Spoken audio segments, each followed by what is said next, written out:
सत श्री अकाल जी सब नूं, की हाल चाल ने। उम्मीद करदा वधिया होणगे। ते जिहड़े लोग तां फेसबुक ते वीडियो देख रहे ने, वो मैनूं जाणदे होणगे। ते जिहड़े यूट्यूब ते देख रहे ने जां पहली वारी देख रहे ने, उन्हां दी जानकारी लई दस दिन्ना जी। मेरा नाम अमनदीप ढिल्लों आ ते मैं ओंटैरियो दा वासी हाँ, कैनेडा दी प्रोविंस दा। पेशे वजों फिजियोथैरेपिस्ट हाँ। इमीग्रेशन प्रवास कह लो भी काफ़ी इंटरस्ट दे टॉपिक आ मेरे वास्ते। ते मैं आपदियां फाइलां वगैरह ते आप ही काम किया अज तक। ते हो सकता भी अगे पेशा भी बन जे, पर फिलहाल वीडियो बनाने का मकसद ये सी भी बहुत यारा मित्रां दोस्तां ने पुछया सी एक्सप्रैस एंट्री बारे। तो एक्सप्रैस एंट्री जिहड़ा सिस्टम है जी कैनेडा का, पक्की PR का सीधी PR करने का सिस्टम है, बहुत वधिया सिस्टम है। मैनूं लगदा भी one of the best systems in whole world. तो जे सीधे जे शब्दों च बहुत सिंपली कहना होवे तां सीधी जी गल ये आ भी तुहाडा एक्सपीरियंस की है, तुहाडी पढ़ाई की है, तुहाडी उम्र किन्नी है, वो सारियां चीज़ां ते बेस तुहानूं नंबर दिते जांदे ने। वो जिहड़े नंबर ने वो मतलब हरेक 15 दिनों ते ड्रॉ निकलदा, अगे पिछे भी हो जाता माड़ा मोटा कई बारी, पर 15 दिनों ते ड्रॉ निकलदा। जे तुहाडे नंबर ने जिहड़े वो ड्रॉ चाहे स्कोर तो उपर ने, तां तुहानूं एक ईमेल भेजी जाती है, ITA इनविटेशन टू अपलाई। 60 दिन होंदे ने तुहाडे कोल, तुसीं आपदे सारे डॉकूमेंट ने वो कैनेडा दी इमीग्रेशन साइट ते अपलोड कर दिओ। ते 6 महीने दे विच विच जे सारा कुछ सही है तो तुहाडी PR हो जाती है, तो 6 महीने दे विच तुसीं कैनेडा आ जांदे हो। ते सीधा जिहा ये सिंपल सिस्टम आ।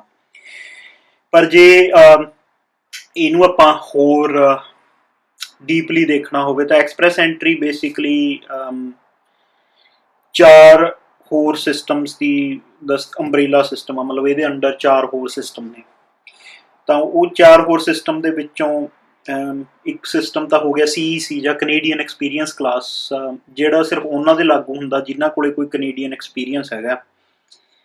ते घट्टो घट्ट 1 साल का जो कनेडियन एक्सपीरियंस हैगा तो CEC के थ्रू फाइल जाती है। दूजा एक सिस्टम जिहड़ा हो गया भी PNP हो गया, वो बाद की गल आ। जे आपां पहलां बाकी चीज़ां दी एलिजिबिलिटीज़ पूरियां करदे आं, वो अगे डिस्कस करांगे। जिहड़ा एक होर तीजा सिस्टम है वो है फैडरल स्किल्ड ट्रेड, जो कुछ खास ग्रुप के ट्रेड्स ने उन्हां ते काम आउंदा। उहदा CRS स्कोर भी अड हुंदा, डिफरेंट तरीके काम करदा। ते उहदे बारे भी आपां फिर गल करांगे। अज आपां गल करांगे जिहड़ा इहदा सब तो कह लो भी वाइडली यूजड सिस्टम आ जे तुसीं कैनेडा तो बाहरों फाइल लाउणी आ। ते जिहड़ा सीधा सिस्टम आ, मतलब भी जिहदे च कोई बाहला चक्कर वाली सिस्टम वो गल नहीं हैगी, होर चीज़ां नहीं हैगियां। तो वो सिस्टम हैगा जी फैडरल स्किल्ड वर्कर या FSW। तो हुण जिहड़ा FSW या फैडरल स्किल्ड वर्कर की जे आपां गल करिए, ये बेसिकली प्रोग्राम आ जिहड़ा कैनेडा दा पहला चलदा सी एक्सप्रैस एंट्री ते लॉन्च होने तो पहला। ते दुनिया के बहुत सारे मतलब जिहड़े लोग ने वो ये थ्रू इमीग्रेट होके कैनेडा आए ने, प्रोफैशनल्स या एजुकेशन बेस ते स्किल्ड वर्कर जिन्होंने कह देंगे सी पहला। तो हुण भी बेस उही आ उहदा। तो ये स्टैप ने, मतलब भी फैडरल स्किल्ड वर्कर वास्ते पहला थोड़ी एलिजिबिलिटी होनी चाहिए फैडरल स्किल्ड वर्कर प्रोग्राम दे विच, जिहड़े उहदे पॉइंट्स ने। उस तो बाद जे थोड़ी उहदे च एलिजिबिलिटी बनती है, दूजी थोड़ी एलिजिबिलिटी होनी चाहिए, मतलब जिहड़ा थोड़ा CRS स्कोर है वो ड्रॉ के नेड़े तेड़े होना चाहिए। जे नहीं बनता तो उहदे की होने वो आपां अगे गल करदे हां। तो हुण आपां जे आपां गल करिए फैडरल स्किल्ड वर्कर की, फैडरल स्किल्ड वर्कर दे विच कौन कौन आ सकदा। Federal skilled worker they which basically जिहड़े मतलब जिन्ने भी डिग्री वाले प्रोफैशनस ने ना, मोस्टली सारे ही आ सकते हैं। ईवन जिहड़े कई डिप्लोमे वाले प्रोफैशनस भी ने, पर वो काइंड ऑफ भी अगे ट्रेड्स दे विच या प्रोफैशनल्स दे विच आ जाते हैं, वो भी सारे आ सकते हैं। तो कैनेडा दे विच कोई भी जिहड़ी जॉब आ उन्होंने इन्होंने क्लासीफाई किया होया है। इन्हों का एक NOC सिस्टम कह देंगे इन्हों, या NOC सिस्टम आ, नैशनल ऑक्यूपेशन क्लासीफिकेशन सिस्टम है ना। ਉਹਦੇ ਵਿੱਚ ਇਹਨਾਂ ਨੇ ਅੱਗੇ OABCD ਦੇ ਵਿੱਚ ਉਹ ਸਾਰੀਆਂ ਜੌਬਸ ਨੂੰ ਕਲਾਸੀਫਾਈ ਕਰਤਾ। ਤਾਂ ਉਹਦੇ ਵਿੱਚ ਬੇਸਿਕਲੀ ਆਉਂਦੀਆਂ ਨੇ, ਮਤਲਬ ਲਾ ਲਓ ਵੀ ਜਿਹੜੀਆਂ ਐਗਜ਼ੀਕਿਊਟਿਵ ਜਾਂ ਮੈਨੇਜਰੀਅਲ ਲੈਵਲ ਦੀਆਂ ਜੌਬਸ ਨੇ, ਵੀ ਜਿਹੜੇ ਲੋਕ ਸਾਰਾ ਦੇਖਦੇ ਨੇ ਸਾਰੀਆਂ ਚੀਜ਼ਾਂ ਨੂੰ, ਮਤਲਬ ਵੀ ਉਹ ਕਿਸੇ ਵੀ ਫੀਲਡ ਦੇ ਵਿੱਚ ਹੋ ਸਕਦੇ ਨੇ, ਹੈ ਨਾ। ਅਤੇ ਇਹਦੇ ਵਿੱਚ ਮੋਸਟਲੀ ਆਉਂਦੇ ਨੇ ਪ੍ਰੋਫੈਸ਼ਨਲਸ, ਜਿਵੇਂ ਹੁਣ ਮੇਰਾ ਕੰਮ ਆ ਫਿਜ਼ੀਓਥੈਰੇਪਿਸਟ, ਇਹ ਇਹਦੇ ਵਿੱਚ ਆਊਗਾ। ਕੋਈ ਨਰਸ ਆ, ਕੋਈ ਡਾਕਟਰ ਆ, ਕੋਈ ਫਾਰਮਾਸਿਸਟ ਆ, ਐਵੇਂ ਹੀ ਜਿਵੇਂ ਇੰਜੀਨੀਅਰਿੰਗ ਵਗੈਰਾ ਨੇ ਉਹ ਸਾਰੇ ਏ ਦੇ ਵਿੱਚ ਆ ਜਾਂਦੇ ਨੇ। ਬੀ ਦੇ ਵਿੱਚ ਮਤਲਬ ਸੁਪਰਵਾਈਜ਼ਰੀ ਲੈਵਲ ਦੀਆਂ ਜੌਬਸ ਹੋ ਗਈਆਂ, ਐਡਮਿਨਿਸਟ੍ਰੇਟਿਵ ਜਾਂ ਅਸਿਸਟੈਂਟ ਲੈਵਲ ਦੀਆਂ ਜੌਬਸ ਹੋ ਗਈਆਂ, ਕਈ ਟ੍ਰੇਡਸ ਹੋ ਗਏ, ਉਹ ਸਾਰੇ ਬੀ ਦੇ ਵਿੱਚ ਆਉਂਦੇ ਨੇ। ਤਾਂ ਫੈਡਰਲ ਸਕਿਲਡ ਵਰਕਰ ਦੀ ਜਿਹੜੀ ਸਭ ਤੋਂ ਵੱਡੀ ਅਤੇ ਪਹਿਲੀ ਰਿਕੁਆਇਰਮੈਂਟ ਆ ਉਹ ਹੈਗੀ ਆ ਵੀ ਤੁਹਾਡਾ ਘੱਟੋ ਘੱਟ 1 ਸਾਲ ਦਾ ਐਕਸਪੀਰੀਅੰਸ ਹੋਵੇ ਪਿਛਲੇ 10 ਸਾਲਾਂ ਦੇ ਵਿੱਚ, ਅਤੇ NOC ਕੋਡ OA ਜਾਂ B ਦੇ ਵਿੱਚ। ਹੁਣ ਤੁਸੀਂ ਕੋਈ ਵੀ ਕੰਮ ਕਰਦੇ ਹੋ ਦੁਨੀਆ 'ਚ ਕਿਤੇ ਵੀ ਬੈਠੇ ਹੋ, ਤੁਸੀਂ ਕੈਨੇਡਾ ਦੀ NOC ਉਹਦੇ 'ਤੇ ਜਾਓ, ਆਪਦਾ ਪ੍ਰੋਫੈਸ਼ਨ ਦੇਖੋ ਵੀ ਅਸੀਂ ਕੀ ਕੰਮ ਕਰਦੇ ਹਾਂ, ਉਹਨੇ ਤੁਹਾਨੂੰ ਦੱਸ ਦੇਣਾ ਵੀ ਤੁਸੀਂ OA ਜਾਂ B ਦੇ ਵਿੱਚ ਹੈਗੇ ਹੋ। ਜੇ ਹੈਗੇ ਹੋ ਤਾਂ ਫੈਡਰਲ ਸਕਿਲਡ ਵਰਕਰ ਦੇ ਵਿੱਚ ਆਪਾਂ ਅੱਗੇ ਉਹਦੇ ਬਾਰੇ ਸੋਚ ਸਕਦੇ ਹਾਂ, ਠੀਕ ਹੈ ਜੀ। ਅਤੇ ਫੁੱਲ ਟਾਈਮ ਐਕਸਪੀਰੀਅੰਸ ਇਹ ਮੰਨਦੇ ਨੇ ਵੀ ਘੱਟੋ ਘੱਟ 1560 ਘੰਟੇ। ਤੁਹਾਡਾ ਜ਼ਰੂਰੀ ਨਹੀਂ ਵੀ ਕੰਟੀਨਿਊਸ ਐਕਸਪੀਰੀਅੰਸ ਹੋਵੇ, ਤੁਹਾਡਾ ਪਾਰਟ ਟਾਈਮ ਜਾਂ ਵੀ ਵਿੱਚੋਂ ਡਿਸਕੰਟੀਨਿਊ ਕਰਕੇ ਵੀ ਹੋ ਸਕਦਾ ਐਕਸਪੀਰੀਅੰਸ, ਪਰ ਉਹਦੇ ਵਿੱਚ ਫਿਰ ਤੁਹਾਨੂੰ ਉਹੀ 1560 ਘੰਟੇ ਜਦੋਂ ਪੂਰੇ ਹੁੰਦੇ ਨੇ ਉਹਨੂੰ 1 ਸਾਲ ਮੰਨਿਆ ਜਾਊਗਾ। ਉਹ 1560 ਘੰਟੇ ਤੁਹਾਡੇ ਪੂਰੇ ਹੋਣੇ ਚਾਹੀਦੇ ਆ, ਠੀਕ ਹੈ ਜੀ। ਪਰ ਮਤਲਬ ਹੁਣ ਦੂਜੀ ਗੱਲ ਇਹ ਯਾਦ ਰੱਖਿਓ ਵੀ ਜਿਹੜੀਆਂ ਵੀ ਮੈਂ ਚੀਜ਼ਾਂ ਦੱਸ ਰਿਹਾ ਇਹ ਮਿਨੀਮਮ ਰਿਕੁਆਇਰਮੈਂਟਸ ਨੇ। ਮਿਨੀਮਮ ਰਿਕੁਆਇਰਮੈਂਟਸ ਨਾਲ ਤੁਹਾਡਾ ਇਹ ਹੋ ਜਾਊਗਾ ਵੀ ਤੁਹਾਡੇ 67 ਪੁਆਇੰਟ ਪੂਰੇ ਹੋ ਜਾਣਗੇ ਜਿਹੜੇ ਆਪਾਂ ਨੂੰ ਫੈਡਰਲ ਸਕਿਲਡ ਵਰਕਰ ਦੇ ਗ੍ਰਿਡ ਵਾਸਤੇ ਚਾਹੀਦੇ ਹੁੰਦੇ ਨੇ। ਤੁਹਾਡੀ ਐਲੀਜੀਬਿਲਟੀ ਬਣ ਜੂਗੀ, ਪਰ ਜਿਹੜੀ ਦੂਜੀ ਕੈਲਕੂਲੇਸ਼ਨ ਆ CRS ਸਕੋਰ ਵਾਲੀ, ਐਕਸਪ੍ਰੈਸ ਐਂਟਰੀ ਵਾਲੀ, ਉਹ ਮਿਨੀਮਮ ਉਹਦੇ 'ਤੇ ਨਹੀਂ ਬਣਦੀ, ਕਿਉਂਕਿ ਬਹੁਤ ਕੰਪੀਟੀਸ਼ਨ ਆ ਦੁਨੀਆ 'ਚ, ਬਹੁਤ ਐਕਸਪੀਰੀਅੰਸ ਵਾਲੇ ਲੋਕ ਬੈਠੇ ਆ, ਅਤੇ ਉਹਦੇ ਵਾਸਤੇ ਤੁਹਾਨੂੰ ਵੱਧ ਤੋਂ ਵੱਧ ਜਿੰਨਾ ਵੀ ਹੋ ਸਕਦਾ ਉਹ ਚਾਹੀਦਾ ਹੁੰਦਾ। ਪਰ ਹਾਂ ਵੀ ਆਪਾਂ ਪਹਿਲਾਂ ਗੱਲ ਕਰਦੇ ਹਾਂ ਸਿਰਫ ਫੈਡਰਲ ਸਕਿਲਡ ਵਰਕਰ 'ਚ ਐਲੀਜੀਬਿਲਟੀ ਬਣਾਉਣ ਦੀ, ਠੀਕ ਹੈ ਜੀ। ਤਾਂ ਇਹਦੇ 'ਚ ਸਭ ਤੋਂ ਪਹਿਲੀ ਜਿਹੜੀ ਚੀਜ਼ ਆ ਉਹ ਤੁਹਾਨੂੰ ਘੱਟੋ ਘੱਟ 1 ਸਾਲ ਦਾ ਐਕਸਪੀਰੀਅੰਸ ਚਾਹੀਦਾ, ਅਤੇ ਤੁਹਾਡਾ ਜਿਹੜਾ ਪ੍ਰੋਫੈਸ਼ਨ ਆ ਉਹ OA ਜਾਂ B ਦੇ ਵਿੱਚ ਹੋਣਾ ਚਾਹੀਦਾ, ਠੀਕ। ਹੁਣ ਦੂਜੀ ਇਹਦੇ ਵਿੱਚ ਸਭ ਤੋਂ ਵੱਡੀ ਚੀਜ਼ ਆ ਜਿਹੜੀ ਉਹ ਹੈਗੀ ਆਇਲਸ ਦਾ ਸਕੋਰ। ਅਗੇਨ ਮਿਨੀਮਮ ਘੱਟੋ ਘੱਟ, ਤਾਂ ਫੈਡਰਲ ਸਕਿਲਡ ਵਰਕਰ ਵਾਸਤੇ ਘੱਟੋ ਘੱਟ ਜਿਹੜਾ ਮਿਨੀਮਮ ਸਕੋਰ ਹੈ ਉਹ ਚਾਹੀਦਾ ਆਪਾਂ ਨੂੰ ਆਇਲਸ ਦੇ ਵਿੱਚ 6E 'ਚ, ਜਾਂ ਕਹਿ ਲਓ CLB 7। ਅਤੇ 6E 'ਚ ਨਾਲ ਤੁਹਾਡੇ CRS ਸਕੋਰ ਨਹੀਂ ਬਣਨਗੇ, ਮੈਂ ਦੱਸ ਦਿੰਦਾ, ਪਰ ਹਾਂ ਵੀ ਐਲੀਜੀਬਿਲਟੀ ਹੈਗੀ, ਤੁਹਾਡੀ ਫਾਈਲ ਪੈ ਸਕਦੀ ਹੈ, ਠੀਕ ਹੈ ਜੀ। ਤੀਜੀ ਚੀਜ਼ ਇਹ 'ਚ ਆ ਗਈ education. Education again basic education, ਮਤਲਬ ਜਿਹੜਾ ਵੀ ਹੁਣ ਜੇ ਆਪਾਂ ਇਹਦੇ ਨਾਲ ਕੈਲਕੂਲੇਟ ਕਰੀਏ ਫੈਡਰਲ ਸਕਿਲਡ ਵਰਕਰ ਦਾ, ਤਾਂ ਇਹ ਜਿਹੜਾ ਪੋਸਟ ਸੈਕੰਡਰੀ ਐਜੂਕੇਸ਼ਨ ਆ, ਮਤਲਬ ਆਪਣੇ +2 ਤੋਂ ਬਾਅਦ ਕੁਛ ਵੀ ਕੀਤਾ ਹੋਇਆ ਉਹਦੇ ਨਾਲ ਐਲੀਜੀਬਿਲਟੀ ਬਣ ਸਕਦੀ ਆ। ਤੁਹਾਡੇ ਪੁਆਇੰਟ ਨੇ, ਪਰ ਉਹ ਪੁਆਇੰਟ ਓਨੇ ਵੱਧਦੇ ਜਾਂਦੇ ਨੇ ਜਿੰਨੀ ਤੁਹਾਡੀ ਐਜੂਕੇਸ਼ਨ ਵੱਧ ਹੋਊਗੀ। ਡਿਪਲੋਮੇ ਵਾਲਿਆਂ ਨੂੰ ਵੀ ਪੁਆਇੰਟ ਮਿਲਦੇ ਆ, ਡਿਗਰੀ ਵਾਲਿਆਂ ਨੂੰ ਵੀ ਮਿਲਦੇ ਆ, ਮਾਸਟਰਸ ਵਾਲਿਆਂ ਨੂੰ ਵੀ ਮਿਲਦੇ ਆ, PhD ਨੂੰ ਵੀ ਮਿਲਦੇ ਆ, ਪਰ ਹਰੇਕ ਲੈਵਲ 'ਤੇ ਵੱਧਦੇ ਜਾਂਦੇ ਆ, ਠੀਕ ਆ ਜੀ। ਅਤੇ ਐਜੂਕੇਸ਼ਨ ਤੋਂ ਬਾਅਦ ਇੱਕ ਵੱਡਾ ਫੈਕਟਰ ਹੈਗਾ ਤੁਹਾਡੀ ਉਮਰ ਹੋ ਗਈ।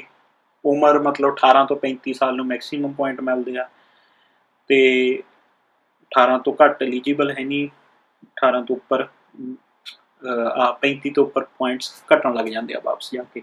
ਤਾਂ ਮਤਲਬ ਜੇ ਤੁਸੀਂ 18 ਤੋਂ 35 ਦੇ ਵਿੱਚ ਹੋ ਤਾਂ ਤੁਹਾਨੂੰ ਸਭ ਤੋਂ ਵੱਧ ਪੁਆਇੰਟ ਮਿਲਣਗੇ। ਬਾਕੀ ਇਹਦੇ 'ਚ ਫਿਰ ਅੱਗੇ ਹੋਰ ਵੀ ਤੁਹਾਡੇ ਕੋਲ ਇੱਥੇ ਜੋਬ ਆਫਰ ਹੈਗੀ ਜਾਂ ਹੋਏਗੀ, ਮਤਲਬ ਵੀ ਉਹ ਸਾਰਾ ਜਿਹੜਾ ਫੈਡਰਲ ਸਕਿਲਡ ਵਰਕਰ ਨੂੰ ਕੈਲਕੂਲੇਟ ਕਿਵੇਂ ਕਰਨਾ, ਉਹਦਾ ਜਿਹੜਾ ਗ੍ਰਿਡ ਆ, ਜਿਹੜੀ ਉਹਦੀ ਕੈਲਕੂਲੇਸ਼ਨ ਆ, ਉਹ ਵੈਸੇ ਤਾਂ ਤੁਸੀਂ ਕਿਤੇ ਵੀ ਸਰਚ ਮਾਰੋਗੇ ਆ ਜਾਊਗਾ। ਕਈ ਸਾਈਟਸ ਹੈਗੀਆਂ ਔਨਲਾਈਨ ਕੈਲਕੂਲੇਟਰ ਹੈਗੇ, ਜਾਂ ਕਈ ਤੁਸੀਂ ਹੱਥ ਨਾਲ ਲਿਖ ਕੇ ਕਰ ਸਕਦੇ ਹੋ। ਮੈਂ ਤੁਹਾਨੂੰ ਇਹੋ ਜਿਹਾ ਇੱਕ ਮਤਲਬ ਕਿ ਕਿਸੇ ਥਰਡ ਪਾਰਟੀ ਸਾਈਟ 'ਤੇ ਇੱਕ ਔਨਲਾਈਨ ਕੈਲਕੂਲੇਟਰ ਉਹ ਮੈਂ ਤੁਹਾਨੂੰ ਦਿਖਾਊਂਗਾ ਵੀ ਉਹਦੇ 'ਚ ਪਾ ਕੇ। ਤਾਂ ਹੁਣ ਇਹਦੇ 'ਚ ਕਰਨਾ ਕੀ ਆ ਵੀ ਤੁਹਾਨੂੰ ਇਹਦੇ 'ਚ ਚਾਹੀਦੇ ਨੇ ਜੀ 67 ਪੁਆਇੰਟਸ, 67 ਪੁਆਇੰਟ, ਠੀਕ ਹੈ ਜੀ। ਇਹਦੇ 'ਚ 67 ਪੁਆਇੰਟ ਕੱਟ ਆਫ ਆ। 67 ਤੋਂ ਥੱਲੇ ਹੋ ਤੁਸੀਂ ਐਲੀਜੀਬਲ ਨਹੀਂ ਹੈਗੇ, 67 ਤੋਂ ਉੱਪਰ ਹੋ ਤਾਂ ਤੁਸੀਂ ਐਲੀਜੀਬਲ ਹੋ। ਇਹ ਸਿਰਫ ਤੁਹਾਡੀ ਫਾਈਲ ਐਕਸਪ੍ਰੈਸ ਐਂਟਰੀ ਪੂਲ ਦੇ ਵਿੱਚ ਪੈਣ ਤੱਕ ਵਾਲੀ ਗੱਲ ਆ। ਮਤਲਬ ਜੇ ਤੁਹਾਡੇ 67 ਪੁਆਇੰਟ ਬਣ ਗਏ ਤਾਂ ਮਤਲਬ ਤੁਹਾਡੀ ਫਾਈਲ ਆ ਜਿਹੜੀ ਉਹ ਐਕਸਪ੍ਰੈਸ ਐਂਟਰੀ ਪੂਲ ਦੇ ਵਿੱਚ ਅੰਡਰ ਫੈਡਰਲ ਸਕਿਲਡ ਵਰਕਰ ਪੈ ਸਕਦੀ ਆ। ਇਹ ਆਪਣਾ ਪਹਿਲਾ ਸਟੈਪ ਹੋ ਗਿਆ। ਤਾਂ ਜੇ ਆਪਾਂ ਦੁਬਾਰੇ ਸ਼ੁਰੂ ਤੋਂ ਸ਼ੁਰੂ ਕਰੀਏ, ਪਹਿਲੀ ਸਟੈਪ ਹੈਗੀ ਆਪਾਂ ਇਹ ਦੇਖਣਾ ਵੀ ਆਪਣਾ ਜਿਹੜਾ ਪ੍ਰੋਫੈਸ਼ਨ ਆ OAB ਚਾਹੁੰਦਾ, ਆਪਣੇ ਕੋਲ 1 ਸਾਲ ਦਾ ਐਕਸਪੀਰੀਅੰਸ ਹੈਗਾ, ਆਪਣੇ ਕੋਲੇ ਆਇਲਸ ਆ ਜਿਹੜੀ ਉਹ ਮਿਨੀਮਮ CLB 7 ਜਾਂ ਮਤਲਬ 6 ਈਚ ਹੈਗੇ। ਜੇ ਇਹ ਹੈਗੇ ਤੇ ਬਾਕੀ ਆਪਾਂ ਬਾਕੀ ਚੀਜ਼ਾਂ ਗ੍ਰਿਡ ਦੇ ਵਿੱਚ ਪਾ ਕੇ ਪੂਰੀਆਂ ਕਰ ਲਈਆਂ, 67 ਪੁਆਇੰਟ ਬਣ ਗਏ ਤਾਂ ਤੁਸੀਂ ਫੈਡਰਲ ਸਕਿਲਡ ਵਰਕਰ ਦੇ ਵਿੱਚ ਫਾਈਲ ਲਾਉਣ ਵਾਸਤੇ ਐਲੀਜੀਬਲ ਹੋ ਗਏ। ਠੀਕ ਹੈ ਜੀ, ਇਹ ਹੋ ਗਿਆ ਇੱਕ ਪ੍ਰੋਸੈਸ। ਹੁਣ ਇਹ ਤੋਂ ਬਾਅਦ ਸ਼ੁਰੂ ਹੁੰਦਾ ਅਗਲਾ ਪ੍ਰੋਸੈਸ। ਅਗਲਾ ਪ੍ਰੋਸੈਸ ਹੈਗਾ ਵੀ ਜਦੋਂ ਆਪਾਂ ਨੂੰ ਪਤਾ ਲੱਗ ਗਿਆ ਵੀ ਹਾਂ 67 ਪੁਆਇੰਟ ਬਣ ਗਏ, ਵੀ ਫਾਈਲ ਤਾਂ ਮੇਰੀ ਲੱਗ ਜੂਗੀ, ਪਰ ਡਰਾਅ ਦੇ ਵਿੱਚ ਨੰਬਰ ਆਊਗਾ ਕਿ ਨਹੀਂ ਆਊਗਾ ਇਹ ਚੈੱਕ ਕਰਨਾ।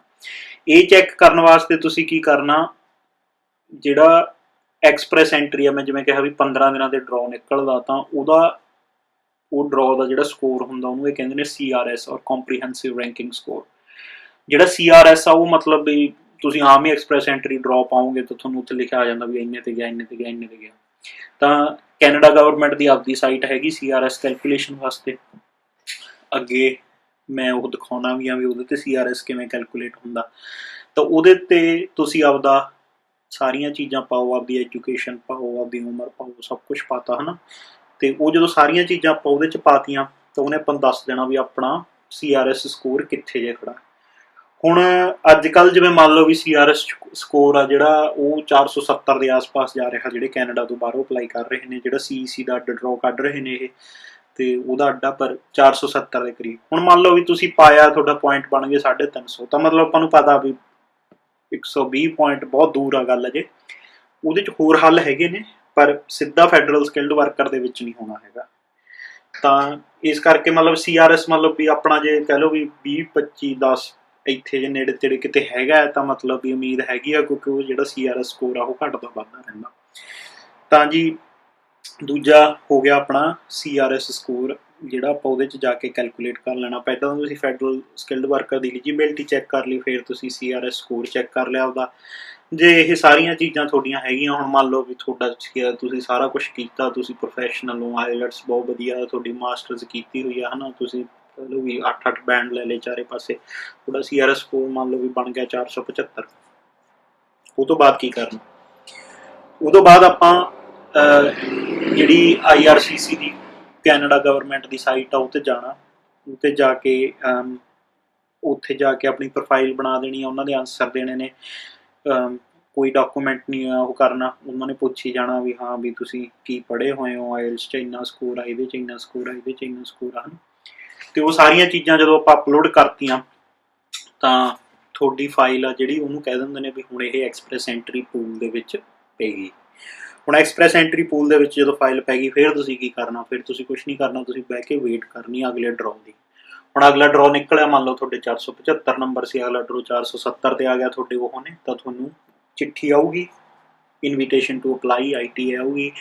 ITA ਆ ਗਈ ਤਾਂ ਉਹਦੋਂ ਬਾਅਦ ਤੁਹਾਡੇ ਕੋਲ 60 ਦਿਨ ਹੁੰਦੇ ਨੇ, ਤੁਸੀਂ ਜਿਹੜੇ ਪਹਿਲਾਂ ਉੱਤਰ ਦਿੱਤੇ ਸੀ ਵੀ ਮੇਰੇ ਕੋਲ ਆਹ ਡਿਗਰੀ ਆ, ਫਲਾਣੀ ਡਿਗਰੀ ਆ, ਆਹ ਹੈ ਨਾ, ਉਹ ਸਾਰੀਆਂ ਚੀਜ਼ਾਂ ਅਪਲੋਡ ਕਰਨੀਆਂ। ਜੇ ਤੁਸੀਂ ਓਬਵੀਅਸਲੀ ਆਪਾਂ ਗੱਲ ਕਰ ਰਹੇ ਹਾਂ ਵੀ ਆਪਾਂ ਕੈਨੇਡਾ ਤੋਂ ਬਾਹਰੋਂ ਕਰ ਰਹੇ ਹਾਂ, ਕੈਨੇਡਾ 'ਚ ਪੜ੍ਹੇ ਨਹੀਂ ਹੈਗੇ, ਤਾਂ ਜਿਹੜੀਆਂ ਆਪਣੀਆਂ ਡਿਗਰੀਆਂ ਨੇ ਉਹ ਆਪਾਂ ਕ੍ਰੈਡੈਂਸ਼ੀਅਲਿੰਗ ਕਰਾਉਣੀਆਂ। ਮੋਸਟਲੀ WS ਤੋਂ ਜਾਂ ਵਰਲਡ ਐਜੂਕੇਸ਼ਨਲ ਸਰਵਿਸਿਜ਼ ਤੋਂ ਲੋਕ ਕਰਾਉਂਦੇ ਨੇ, ਹੋਰ ਵੀ ਕਈ ਏਜੰਸੀਜ਼ ਹੈਗੀਆਂ, ਅਤੇ ਉਹ ਕ੍ਰੈਡੈਂਸ਼ੀਅਲਿੰਗ ਹੋਣੀ ਜ਼ਰੂਰੀ ਆ। ਅਤੇ ਕ੍ਰੈਡੈਂਸ਼ੀਅਲਿੰਗ ਦੇ ਵਿੱਚ ਕਈ ਵਾਰੀ ਇਹ ਹੋ ਜਾਂਦਾ ਵੀ ਆਪਾਂ ਉੱਥੇ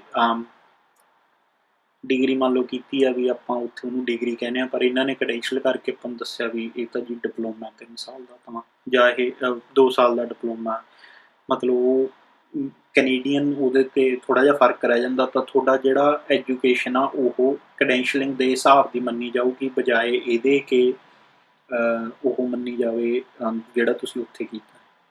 ਤਾਂ ਉੱਥੇ ਮਤਲਬ ਤੁਸੀਂ ਆਪਦਾ ਸਾਰਾ ਆਇਲਸ ਦਾ ਸਕੋਰ ਸਭ ਕੁਛ ਅਪਲੋਡ ਕਰ ਦੇਣਾ, ਅਪਲੋਡ ਕਰਕੇ ਉਹਨਾਂ ਨੂੰ ਭੇਜ ਦੇਣਾ, ਅਤੇ ਭੇਜ ਕੇ ਬਸ ਫਿਰ ਵੇਟ ਕਰਨੀ ਹੈ ਜੀ। 6 ਮਹੀਨੇ ਲੱਗਦੇ ਨੇ ਜੇ ਸਾਰਾ ਕੁਝ ਸਹੀ ਆ, ਤਾਂ ਬਸ 6 ਮਹੀਨੇ ਬਾਅਦ ਤੁਹਾਨੂੰ ਪਾਸਪੋਰਟ ਰਿਕੁਐਸਟ ਆਉਂਦੀ ਆ, ਉਹ 'ਤੇ ਵੀਜ਼ਾ ਲੱਗ ਕੇ ਆਉਂਦਾ, COPR ਲੈਟਰ ਆਉਂਦੀ ਆ, ਅਤੇ ਉਹ ਕਹਿ ਦਿੰਦੇ ਨੇ ਵੀ ਬਸ ਟਿਕਟ ਲੈ ਲਓ ਅਤੇ ਵਗ ਜਾਓ, ਅਤੇ 6 ਮਹੀਨੇ ਦੇ ਵਿੱਚ ਬੰਦਾ PR ਹੋ ਜਾਂਦਾ।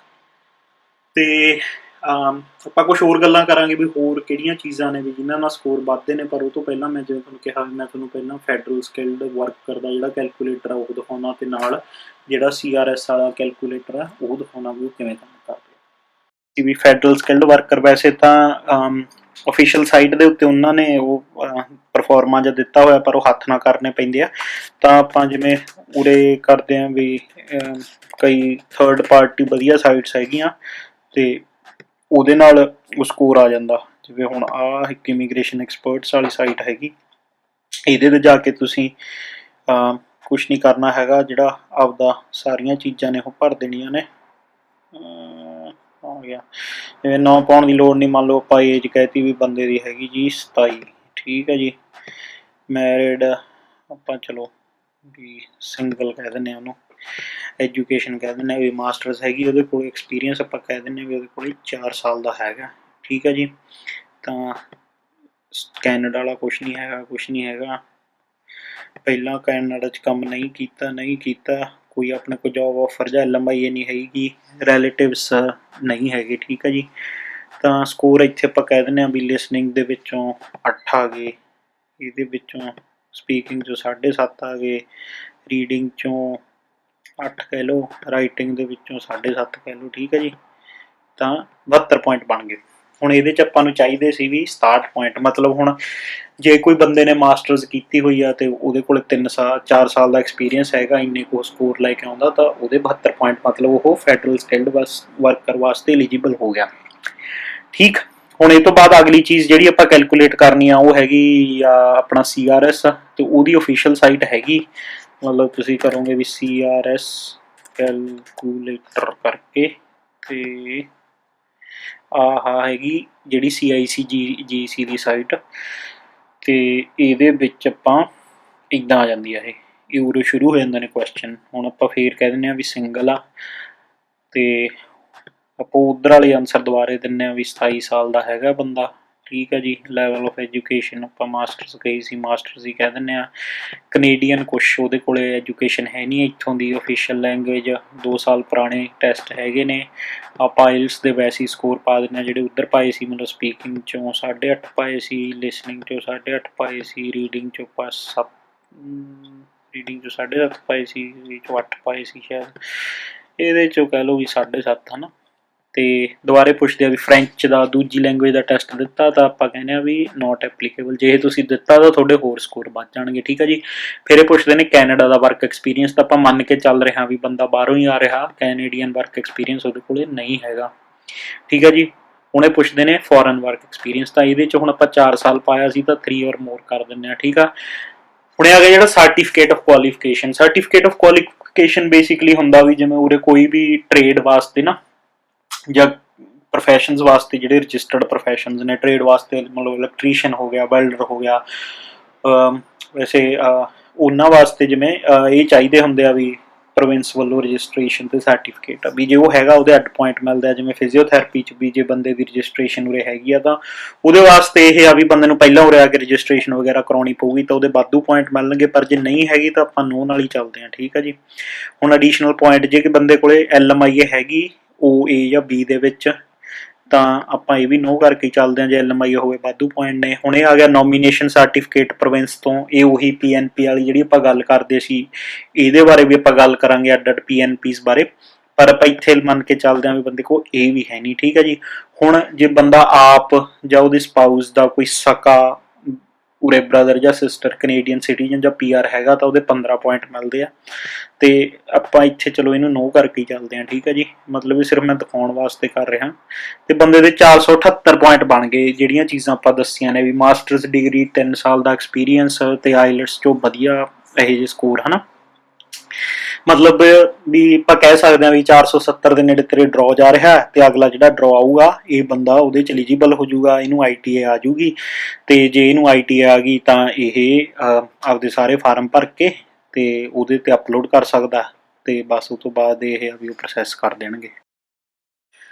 ਸੋ ਇਸ ਤਰੀਕੇ ਜੀ ਤੁਸੀਂ ਆਪਦੇ ਜਿਹੜੇ ਪੁਆਇੰਟਸ ਨੇ ਉਹ ਕੈਲਕੂਲੇਟ ਕਰ ਸਕਦੇ ਹੋ। ਤੇ ਜਿਵੇਂ ਮੈਂ ਦੱਸਿਆ ਵੀ ਫੈਡਰਲ ਸਕਿਲਡ ਵਰਕਰ ਵਾਲੇ ਕੈਲਕੂਲੇਟਰ ਦੇ ਵਿੱਚ ਜੇ 67 ਪੁਆਇੰਟ ਤੋਂ ਉੱਪਰ ਨੇ, ਤੇ ਜਿਹੜਾ CRS ਆ ਉਹਦੇ 'ਚ ਤਾਂ ਤੁਹਾਡੇ ਹੋਣੇ ਚਾਹੀਦੇ ਨੇ 470 ਦੇ ਨੇੜੇ ਤੇੜੇ ਆਲੇ ਦੁਆਲੇ ਜੇ। ਤੇ ਇਹਦੇ 'ਚ ਜੇ ਪੁਆਇੰਟ ਘੱਟ ਹੋ ਰਹੇ ਨੇ ਤਾਂ ਵੱਧ ਕਿਵੇਂ ਸਕਦੇ ਆ? ਵੱਧ ਬੇਸਿਕਲੀ ਸਕਦੇ ਆ ਵੀ ਤੁਹਾਡੀ ਉਮਰ 18 ਤੋਂ 35 ਆ, ਮਤਲਬ ਉਹ 'ਚ ਤੁਸੀਂ ਕੁਛ ਖਾਸ ਕਰ ਨਹੀਂ ਸਕਦੇ, ਉਮਰ ਤਾਂ ਜਿੰਨੀ ਹੈਗੀ ਉਨੀ ਹੈਗੀ। पर हाँ भी ये तो मतलब 35 ਤੋਂ ਉੱਪਰ ਹੈ ਤਾਂ ਘਟਣ ਲੱਗ ਜਾਣਗੇ। ਹੋਰ ਪੁਆਇੰਟਸ ਵੱਧ ਸਕਦੇ ਨੇ। ਤੁਹਾਡਾ ਆਇਲਸ ਬਹੁਤ ਵਧੀਆ, ਜਿੰਨਾ ਵਧੀਆ ਹੋਊਗਾ ਤੁਹਾਡੀ ਐਜੂਕੇਸ਼ਨ ਜਿੰਨੀ ਵੱਧ ਤੋਂ ਵੱਧ ਹੋ ਸਕੇ, ਬੈਚਲਰ ਨਾਲੋਂ ਮਾਸਟਰਸ ਦੇ ਵੱਧ ਨੇ, ਮਾਸਟਰਸ ਨਾਲੋਂ PhD ਦੇ ਵੱਧ ਨੇ।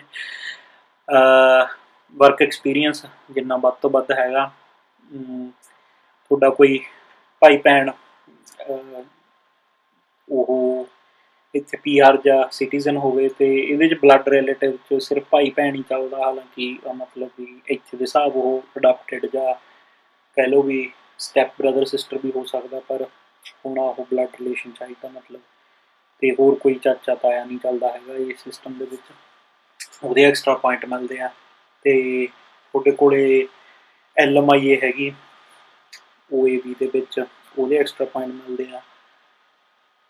ਜੋਬ ਆਫਰ ਹੈਗੀ, ਜੋਬ ਆਫਰ ਬੇਸਿਕਲੀ ਮਤਲਬ ਮੋਸਟਲੀ LMIA ਵਾਲੀਆਂ ਹੀ ਹੁੰਦੀਆਂ ਨੇ, ਪਰ ਕਈ LMIA ਐਗਜ਼ੈਂਪਟਡ ਜੋਬ ਆਫਰ ਵੀ ਹੁੰਦੀਆਂ ਨੇ ਜੇ ਤੁਹਾਡਾ ਸਕਿੱਲ ਕੋਈ ਏਡਾ ਵਧੀਆ ਵੀ ਹਾਂ ਤੁਹਾਨੂੰ ਜੋਬ ਆਫਰ ਇੱਥੋਂ ਹੋ ਜੇ। ਜੋਬ ਆਫਰ ਲੈਣ ਵਾਸਤੇ ਤੁਸੀਂ ਇੱਥੇ ਜੋਬਸ ਅਪਲਾਈ ਕਰ ਸਕਦੇ ਹੋ ਦੁਨੀਆ 'ਚ ਕਿਤੇ ਵੀ ਬੈਠੇ। ਕੈਨੇਡਾ ਜੋਬ ਬੈਂਕ ਇੱਕ ਸਾਈਟ ਹੈਗੀ ਜਿਹੜੀ jobbank.gc.ca ਕਰਕੇ, ਉਹਦੇ 'ਤੇ ਰਜਿਸਟਰ ਕਰਕੇ ਤੁਸੀਂ ਆਪਦਾ ਉਹ ਕਰ ਸਕਦੇ ਹੋ ਕਿ ਕਈ ਵਾਰੀ ਕੋਈ ਲੱਭ ਲੈਂਦਾ ਤੁਹਾਨੂੰ ਜਿਹਨੂੰ ਕੰਮ ਚਾਹੀਦਾ ਹੁੰਦਾ ਤੁਹਾਡੇ ਵਾਲਾ ਸਕਿੱਲ ਹੋਵੇ, ਅਤੇ ਉਹਦੇ ਐਕਸਟਰਾ ਪੁਆਇੰਟ ਨੇ। ਬਾਕੀ ਜਿਹੜਾ ਪ੍ਰੋਵਿੰਸ਼ੀਅਲ ਨੋਮਨੀ ਪ੍ਰੋਗਰਾਮ ਆ ਉਹਦੇ ਐਕਸਟਰਾ ਪੁਆਇੰਟ ਨੇ, ਅਤੇ ਉਹਦੇ ਬਾਰੇ ਆਪਾਂ ਫੇਰ ਗੱਲ ਕਰਾਂਗੇ। ਤਾਂ ਮਤਲਬ ਬੁੱਕ ਦੀ ਗੱਲ ਇਹ ਆ ਵੀ ਇਹ ਬਹੁਤ ਮੈਂ ਸਿੰਪਲ ਤਰੀਕੇ ਕਿਹਾ ਇਹਦੇ 'ਚ, ਮਤਲਬ ਵੀ ਵੈਸੇ ਹੈ ਵੀ ਇੰਨਾ ਸਿੰਪਲ ਹੀ ਆ, ਇਹਦੇ 'ਚ ਹੋਰ ਕੋਈ ਖਾਸ ਗੱਲ ਨਹੀਂ ਹੈਗੀ, ਮਤਲਬ ਨਿੱਕੀਆਂ ਮੋਟੀਆਂ ਗੱਲਾਂ ਹੋਰ ਨੇ, ਪਰ ਆਪਾਂ ਫੇਰ ਦੇਖ ਲਾਂਗੇ।